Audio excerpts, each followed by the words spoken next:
दो घड़ी भगवान का ले नाम तू, दो घड़ी भगवान का ले नाम तू, छोड़ कर दुनिया के सारे काम तू, छोड़ कर दुनिया के सारे काम तू, दो घड़ी भगवान का ले नाम तू,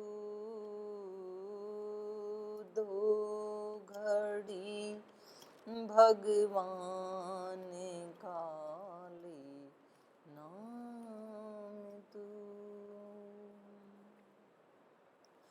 दो घड़ी का ध्यान भी रंग लाएगा,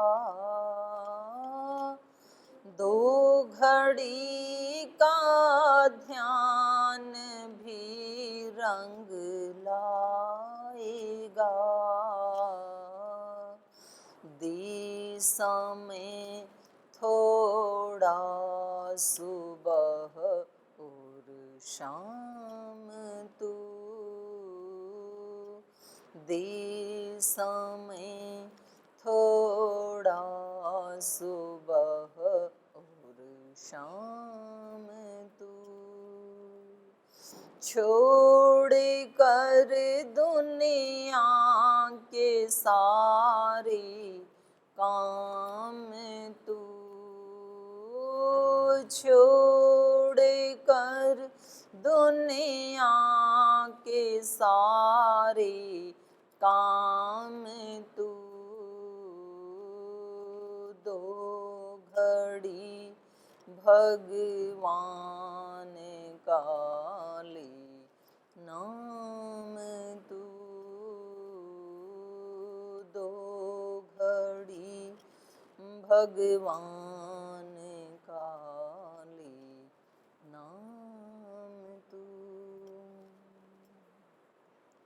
छोड़ कर आलस्य जा सत्संग में,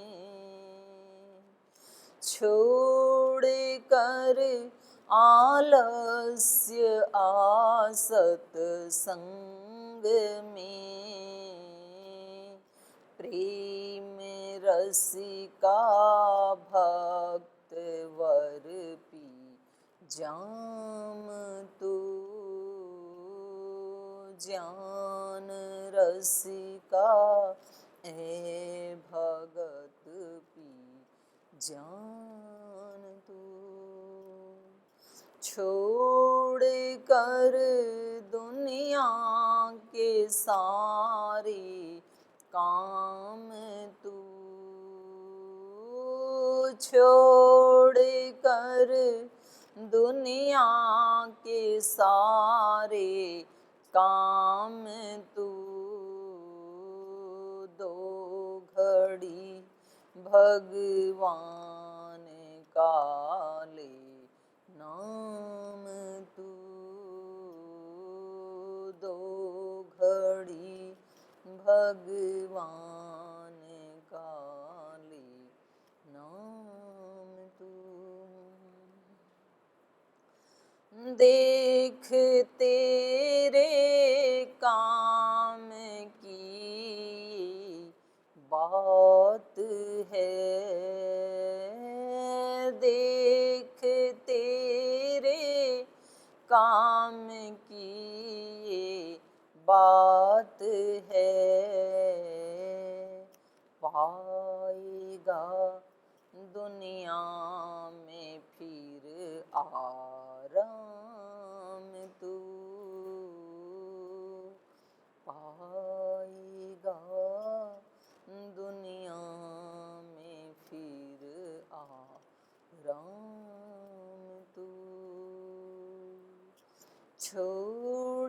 कर दुनिया के सारे काम तू, छोड़ कर दुनिया के सारे काम तू, दो घड़ी भगवान का ले नाम तू, दो घड़ी भगवान का ले नाम तू, दो घड़ी भगवान का ले नाम तू।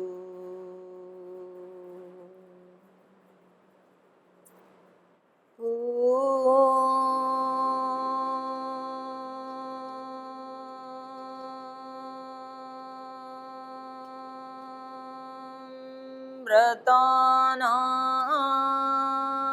व्रतपते व्रतं चरिष्यामि,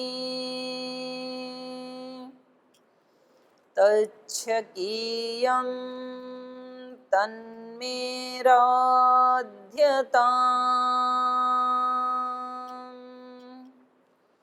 इदमहमनृतात् सत्यमुपैमि। ॐ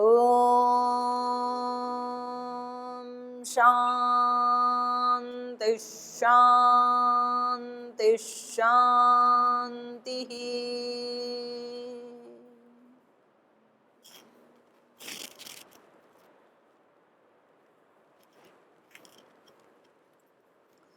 जीवन दर्शन कक्षा में आप सभी का स्वागत है। इस कक्षा में हमारे दो विषय होते हैं, एक आप सबके प्रश्नोत्तर, एक फिर कुछ जीवन से संबंधित कोई विषय लेकर के हम आते हैं।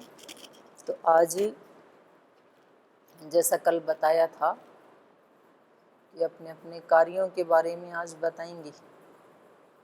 आप करके आए होमवर्क? कल जो होमवर्क दिया था वो करके आए? भाइयों में से कौन कौन करके आए हैं? आप करके आए? इधर कौन कौन करके आए कल जो होमवर्क दिया था? 5 बहन। हाँ, चारू जी को तो ये नहीं पता होमवर्क दिया क्या था, वो पूछ रही हूँ उनसे। याद है? इसीलिए आज ऐसे पूछ रहे हो तो क्या होमवर्क दिया था? उनको भी याद नहीं है क्या दिया था। आपने नहीं किया? चलो, जिन्होंने किया वो बताएंगे। इधर बहनों की तरफ माइक दे दो भाई। इधर देवाश्रिता जी को दे दो, पहले आगे दे दो, पहले देवाश्रिता जी को। और ये होमवर्क यहाँ के साथ साथ आप लोगों के लिए भी है, आप भी किया करें ये होमवर्क। मैं भी करती हूँ जी, और आपके अनुभव भी आप हमारे साथ शेयर किया करें जी। देवाश्रिता जी। ओम प्रणाम दीदी।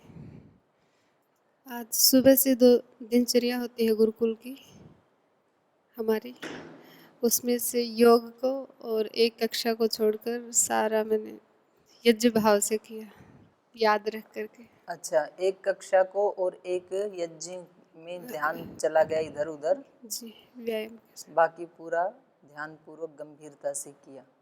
तो क्या अनुभव रहा? अच्छा लग रहा है। छूट गया वो अच्छा लगा, जो किया वो अच्छा लगा? किया वो अच्छा लग रहा है। मतलब बहुत अपने आप को ध्यान देना पड़ता है, बार बार बार बार। हाँ, ध्यान तो देना ही बहुत पड़ता है। ज़्यादा। हाँ, लेकिन ध्यान देने के बाद कैसा लगा? अच्छा लग रहा है। ऐसा ही प्रतिदिन करना चाहिए, लेकिन कर नहीं पाते हैं। कितना कुछ ज्यादा आप हाँ, एनर्जेटिक लग रहा है। हाँ, ऐसा अनुभव किया कि हमारे जो हम जैसे पूरे दिन काम करते रहते हैं तो पता ही नहीं चलता हम कैसे कर रहे हैं। और आज ऐसे कि एक एक चीज़ को यदि पकड़ के ध्यान दे करके किया जाए तो कितना वो मतलब पहले दिन तो बहुत कठिन लगता है।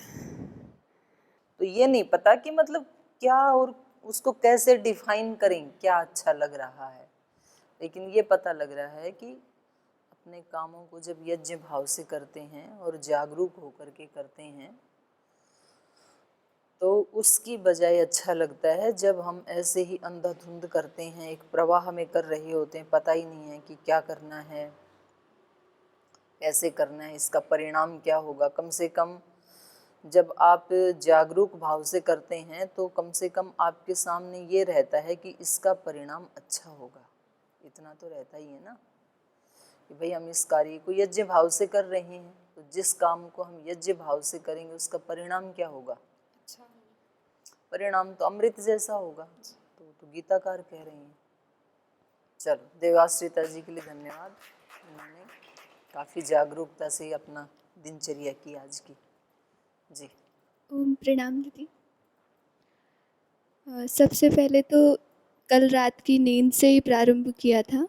तो रात की नींद से पहले जो ध्यान करते हैं उसमें ये ध्यान रखते हुए कि हमारे आसपास अंदर बाहर हर जगह ही तो भगवान हैं, तो उनकी गोद में सोने जैसा अनुभव होता है यदि हम ठीक से ऐसे सोचें, थोड़ा विचार करें तो उसके बाद ऐसी स्थिति आती है कि रात को एक बार भी बिल्कुल भी नींद नहीं खुली और सीधे 4 बजे जा कर के अपने आप नींद खुली और उसके बाद इतना एनर्जेटिक और इतना अंदर से ही अच्छा खुशी महसूस हो रही थी। कोई कारण नहीं था उस समय, लेकिन बहुत ही अच्छा फील हो रहा था। ऐसा लग रहा था कि बहुत ज़्यादा जैसे किसी निमित्त के आ जाने पर प्रसन्नता होती है, वैसा अच्छा लग रहा था। जैसे अमृत में डुबकी मार के आई हैं, जी आनंद में डुबकी मार के आई हैं। जी। और उसके बाद फिर जो, क्योंकि रात की नींद अच्छी थी इसलिए जो सुबह की दिनचर्या हुई, जो अपना ध्यान प्राणायाम आदि, वो भी बहुत ही अच्छा रहा। और उसके बाद दिन के कार्य। जी, दिन के कार्य। और उसकी सबसे बड़ी एक चीज़ दिखती है कि जिस दिन हम ऐसा करते हैं उस दिन अपने आप ही एक मुस्कान सी रहती है, एक प्रसन्नता रहती है। कुछ भी करें, किसी को देखते ही, छोटे बच्चों को देखते ही अपने आप हम मुस्कुराते हैं, अपने आप खुशी इसको योग महसूस दर्शन होती में है। कहा सौमनस्य, योगांग अनुष्ठानात्, वो है ना, योगांगों का अनुष्ठान करने से क्या होता है, तत्प्रतिषेधार्थम एक तत्वाभ्यास।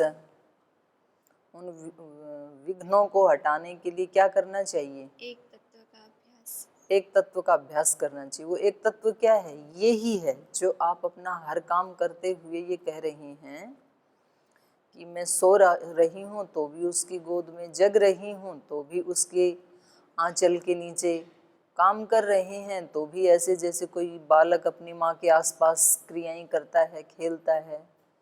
यही एक तत्व का अभ्यास है। और एक तत्व के अभ्यास से क्या होता है, इसका परिणाम क्या है, ततः क्षीयते प्रकाशावरणम, धारणा सुच योग्यता मनस। और फिर उसके बारे में एक और कहा, सौमनस्य। क्या है पूरा सूत्र, सौमनस्य एकाग्र इंद्रिय जय आत्मदर्शन योग्यत्वानि च। मन में हमेशा सौमनस्य रहता है, जो आप कह रहे हो ना कि थोड़ा अच्छा अच्छा लगता है, मन में टेंशन नहीं रहती है। जब हम अपने कर्तव्य को ठीक से नहीं करते हैं, कामों को जागरूकता पूर्वक नहीं करते हैं, तो करने के बावजूद भी, करने से पहले भी तनाव होता है, करते हुए भी तनाव होता है, करने के बाद भी तनाव होता है, खुशी नहीं मिलती है। बस किसी से पूछें कि जी कैसा चल रहा है जीवन, बोल जी बस काट रहे हैं। आप क्या जीवन को काटोगे, जीवन आपको काट रहा है निकम्मो। आप नहीं काट रहे जीवन को, जीवन आपको काट रहा है। बच जाओ कटने से। तो दूसरी तरफ ये है, उसमें क्या होता है, जब हम विघ्न पूर्वक काम करते हैं, दुख दौर्मनस्य,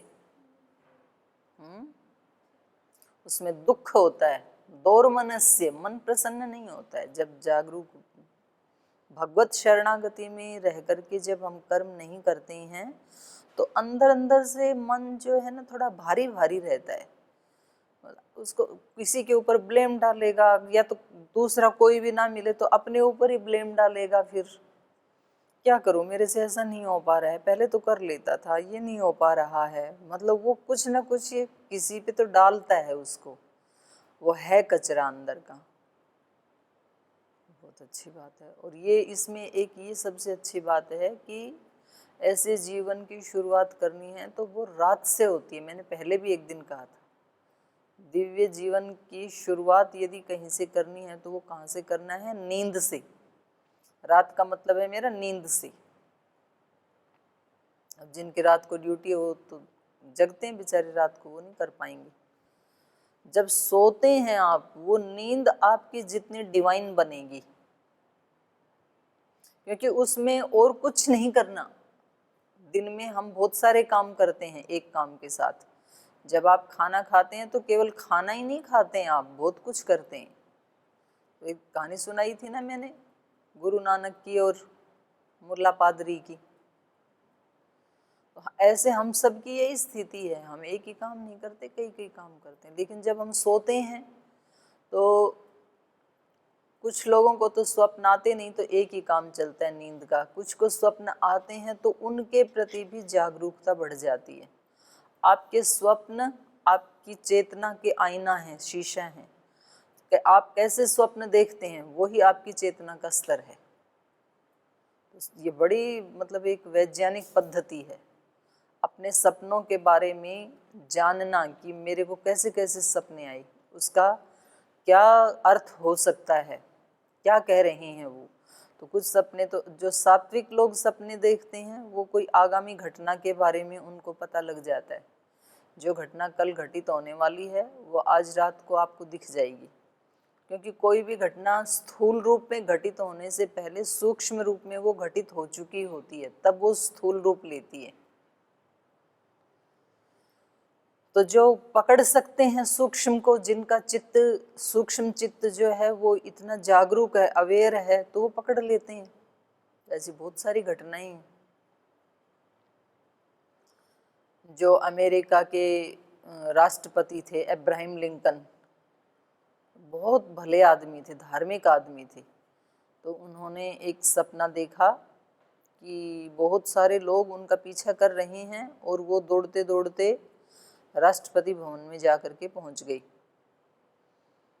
और फिर वहाँ गए तो बहुत सारे लोग जो हैं वो एक आराम से बैठो, हाँ ऐसे बैठना भी आना चाहिए, नहीं तो कभी बैठते बैठते कभी नाक में से गुलगुले निकाले, कभी कान में उंगली घुमाई, कभी ऐसे ऐसे नहीं करना चेष्टाएं। इसको आयुर्वेद में गलत बताया है।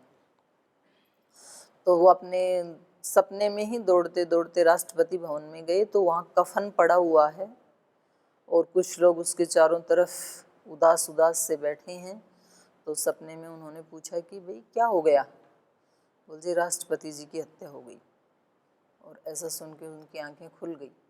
तो उन्होंने फिर ये सपना अगले दिन दूसरे लोगों को बताया। लोगों ने सुना और बस बात आई गई हो गई, उन्होंने भी भुला दिया। और उसके ठीक 2 महीने के बाद अब्राहम लिंकन की हत्या हो गई। तो अब इसमें एक प्रश्न ये उठता है कि जी जो रात को सपने आते हैं तो क्या उनके वो जो दृष्टांत दिखते हैं उनके ऊपर हम कुछ कंट्रोल भी कर सकते हैं क्या? तो इसका एक और उदाहरण है, वहाँ पे दिया गया है। एक व्यक्ति किसी होटल में रुके हुए थे और उन्होंने रात को सपना देखा कि कोई एक लड़का है और वो सफ़ेद चद्दर सी लिए हुए है, ऐसा मतलब गाउन टाइप सफ़ेद सफ़ेद, और वो उनको कह रहा है कि आ जाओ ना, इसमें घुस जाओ, इस सफ़ेद वाले कपड़े में। तो वो कह रहे हैं ये तो कफन जैसे लग रहा है मेरे को। तो उन्होंने मना कर दिया और बस उनकी आंखें खुल गई, वो घुसे नहीं उसमें। तो सुबह जैसे ही वो रहते थे 40वीं मंजिल के ऊपर उस होटल में, 40 मंजिल का होटल था बड़ा। तो जब वो आए अपने कमरे से बाहर और उनको नीचे उतरना था, तो जैसे ही वो लिफ्ट के पास गए तो एक लड़के ने लिफ्ट खोली और उन्होंने इशारा किया कि आ जाओ। तो वो लड़का बिल्कुल वैसा ही था जैसा रात को सपने में दिखा था, वैसा ही था बिल्कुल। तो एकदम से उसको सपना याद आ गया और उसने कहा कि नो थैंक्स, मना कर दिया उधर जाने से। उसने सोचा कि आज पैदल ही चलते, सीढ़ियों से ही चलते हैं। और वो मुश्किल से 10 मंजिल उतरा था, तभी पता लगा कि लिफ्ट टूट गई और उसमें जितने भी लोग थे सब मारे गए। उसने क्योंकि वहाँ घुसने से मना कर दिया ना, और उसका अर्थ उसने पकड़ लिया कि मेरे को नहीं घुसना है उसमें। तो हमारी जो रात होती है वो जितनी जितनी जागरूक होती जाएगी, मनुष्य का 1/4 पार्ट तो जीवन का सोने में ही गुजर जाता है। अगर 100 साल की उम्र है तो 25 साल तो समझो कि सोने में ही गई। अगर 24 घंटे का जीवन है तो 6 घंटा तो सोते ही हैं ना सब, और कुछ तो 8 घंटे भी सोते हैं। तो जीवन का 1/4 भाग संवारना ये कोई मतलब छोटी उपलब्धि थोड़ी है। कम से कम इतना तो संवार ही सकते हैं हम। तो यदि आपको बेकार की नींद लेनी है, राजसिक तामसिक नींद लेनी है, अपने आप के लिए दुखदाई नींद लेनी है, तो रात को सोते समय मोबाइल देखना, उसमें व्हाट्सएप देखो, फेसबुक देखो, कोई उल्टी सीधी चीज़ देखो, तो वो जो लाइट आधा घंटा देख लोगे ना मोबाइल की, तो या तो नींद आएगी नहीं अगले आधा 1 घंटा, और आएगी तो इतनी बेकार आएगी कि आपका शरीर पड़ा रहेगा लेकिन मन आपका बेचैन रहेगा, अच्छी नींद नहीं आएगी।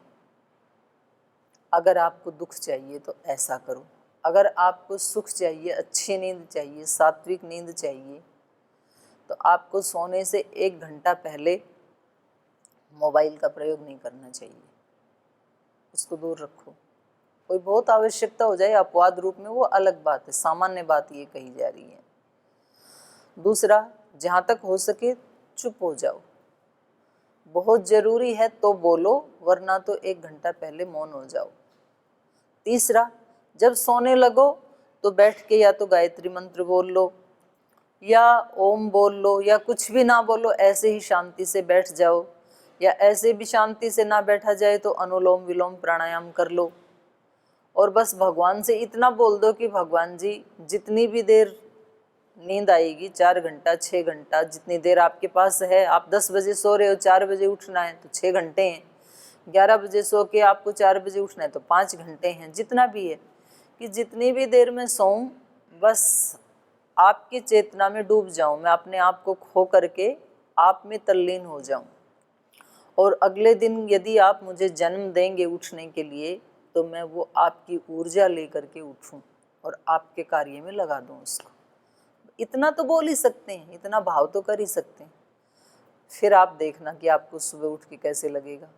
और जिसको सुबह उठते ही ये फ्रीक्वेंसी सेट हो गई कि हाँ आज तो बड़ी अच्छी नींद आई, तो हर काम को करने में अपने आप ही मन लगेगा। और जिस दिन नींद नहीं आती है उस दिन फिर किसी काम में मन नहीं लगता है। फिर तो ये बहुत शुरुआत वहाँ से होनी चाहिए, साइंटिफिक बात है ये। और फिर दिन में सारे काम जब हम सजगता पूर्वक करते हैं ना, तो सांझ होते होते फिर तृप्ति मिलती है, तो इसलिए फिर रात फिर अच्छी। ये पूरा एक साइकिल है, तो ये चलता रहना चाहिए और चलता रहता है अगर हम इसको ब्रेक ना करें तो। लेकिन कहीं भी ब्रेक हो गया तो पहले तो कोशिश करो वहीं उसको संभालने की, लेकिन वहाँ यदि नहीं संभले स्थिति, कई बार ऐसे भी होता है, तो उसमें ये साध्वी देवश्रुति जी कल पूछ रही थी मेरे से, कमरे में पूछ रही थी कि दीदी ये जो त्रिगुण हैं, सत्व रज तम हैं, तो ये अपने आप ही चेंज होते रहते हैं या इनको प्रयास पूर्वक भी हम चेंज कर सकते हैं, रोक सकते हैं, ये क्या होता है? क्योंकि कभी कभी मन कोई ऐसा कारण नहीं है लेकिन तो भी प्रसन्न नहीं होता है, खिन्न खिन्न सा हो जाता है, कोई बाहर ऐसी कोई कारण नहीं है उसके लिए। और कभी कभी ऐसे होता है कि ऐसा तो कुछ भी विशेष नहीं किया था लेकिन मन बड़ा खुश खुश है, ध्यान करने को मन करता है, भजन करने को मन करता है, बच्चों के साथ खेलने को मन करता है, सब कुछ अच्छा ही अच्छा लगता है। तो कभी ऐसे हो जाता है बिना ही प्रयास के, कभी ऐसे हो जाता है, कभी मीडियम रहता है। तो त्रिगुण बदलते हैं, ये भी एक बात है। वो तो गतिमान रहते हैं ना सत्वरज तम, तो जब तक हम उनको विशेष प्रयास करके रजोगुण तमोगुण को ना बढ़ाएं तो फिर वो अपनी रूटीन में तो ऊपर आते ही रहते हैं कभी ना कभी 24 घंटे में। दूसरा, कुछ पीछे का कोई कर्म फल, वो भी तो अपने विपाक को प्राप्त हो रहे हैं ना, तो पीछे का कोई कर्म हो सकता है तो वो हमें वो दे करके टेंशन कोई परेशानी दे के वो चला जाता है, उसके कारण भी होता है। आज कोई कारण नहीं था ऐसा, लेकिन पीछे का कोई कर्म विपाक को प्राप्त हो गया तो उसके कारण हम अनजाने में ही इरिटेट से हो जाते हैं और हमारा ठीक बिहेव नहीं होता है दूसरों के साथ, यद्यपि दूसरे वालों ने कुछ किया नहीं था। ये दूसरा कारण हो सकता है। तीसरा कारण, जब हम जागरूक नहीं होते हैं तो मैंने बताया था ना हमारे चारों तरफ एक प्राण मंडल का घेरा है, सबके तरफ है वो। आपने देखा है केवल देवी देवताओं के पीछे देखा है ना, एक वाइट वाइट वो चक्र सा घूमता रहता है, वो केवल देवी देवताओं के नहीं, हम सब के पीछे रहता है, ओरा है वो। तो जब हम जागरूक नहीं होते हैं तो हमारे प्राण में और भौतिक शरीर में कुछ नेगेटिव एनर्जी भी आके घुस जाती हैं।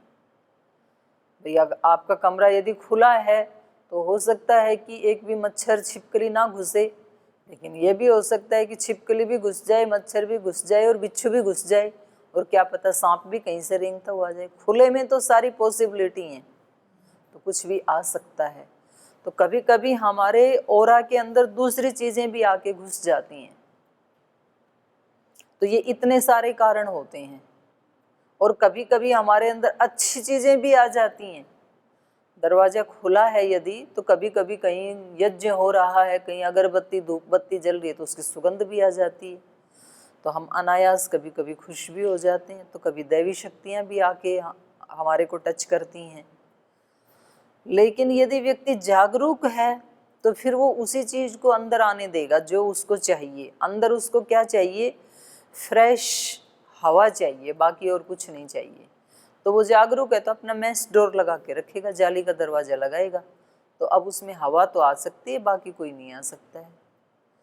तो हम यदि जागरूक रहते हैं तो फिर प्रयास पूर्वक वो जो चीज़ें आएंगी, तो उस जैसे कोई पीछे का विपाक आने वाला है वो आएगा, अपना फल देगा, लेकिन उसके प्रभाव को हम इस समय डिलीट कर सकते हैं, कैंसिल कर सकते हैं कि भाई आप हमें परेशान नहीं कर सकते हो, ठीक है, आपका जो हिसाब किताब था आप चुका लो, पर आप हमें तंग नहीं कर सकते हो, ठीक है, हम देंगे। तो दो चीज़ें होती हैं ना, एक तो किसी को कर्जा दे रखा है और फिर वो मांगने के लिए आता है ऋण लेने वाला, तो हम परेशान होते हैं, लो ये तो आ गया सुबह सुबह मांगने के लिए। तो कभी तो लेने वाला साहूकार इस दरवाजे से तो देने वाला उस दरवाजे से पीछे से निकल जाता है। लेकिन ऐसे निकलने से कोई कर्जा चुक तो जाएगा नहीं, वो तो देना ही पड़ेगा ना। कभी उसको फेस करते हैं तो नाराज होते हैं, मुझे आपको बोला था अभी 2 महीने कुछ भी नहीं दे सकता हूँ, मेरी ऐसी परिस्थिति, आप रोज रोज आके तंग कर देते हो। और कभी ऐसे होता है कि ठीक है जी ये आपका ऋण है, ये आप अपना संभालो, और आज से हम मुक्त हो गए।